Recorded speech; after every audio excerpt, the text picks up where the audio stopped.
Was the FBI spying on Trump's campaign? No, they were not. They were spying on a term I don't particularly like, but on what the Russians were doing, trying to understand were the Russians infiltrating, trying to gain access, trying to gain leverage and influence. So why doesn't he like what they do? So why doesn't he like that? He should be happy though. Well, he should be.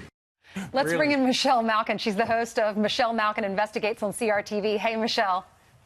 Hi. Hey, should the president be happy that there was a spy inside to make sure the Russians were doing the right thing?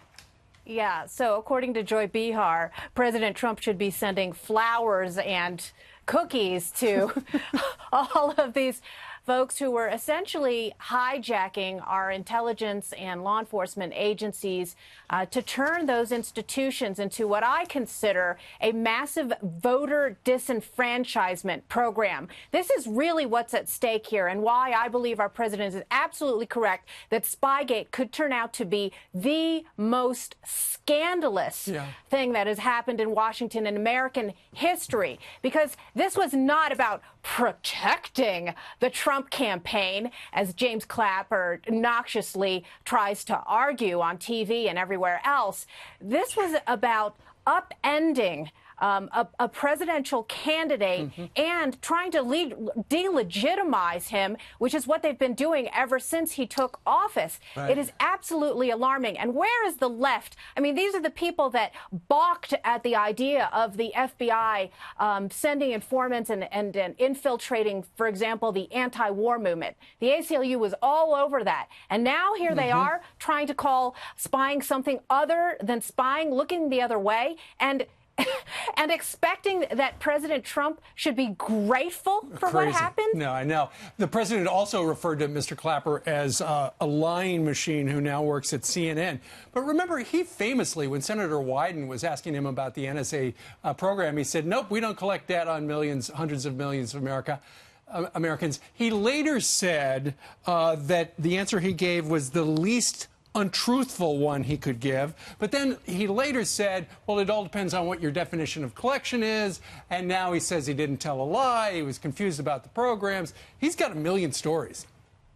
Yeah, he does. He's a liar, he's a leaker, and he's a crap weasel. Textbook definition of it. And you know, I think most ordinary Americans who are not following every twist and turn in this odyssey are probably just stunned to know that incompetent clowns like this were running intelligence agencies. So, Michelle, and yes. So, let me just play devil advocate for a second. So you find out you're concerned about the Russians trying to infiltrate our election. You're James Comey, you're James Clapper, you're John Brennan. And all of a sudden, you see Manafort's name go onto the roster for Trump.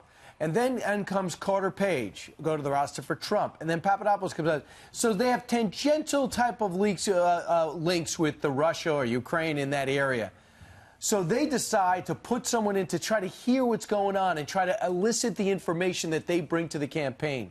Does that sound logical to you? Well, congratulations, Brian, on doing your best to play devil's advocate there. But this is not what this was about. As I said the other day, the reason why this is so problematic and such a danger and a menace to our constitutional republic is because this was a conspiracy between the police state, the Fourth Estate, and this criminal deep state that had at its goal not to protect American safety and sovereignty, but to bring down a presidential candidate. This was specifically about targeting candidate Trump and now President Trump, and they have not yielded. They will not stop until they tear this country apart. Well, obviously, if they wanted to, the three names, Brian, you gave, they undoubtedly all had their phones tapped.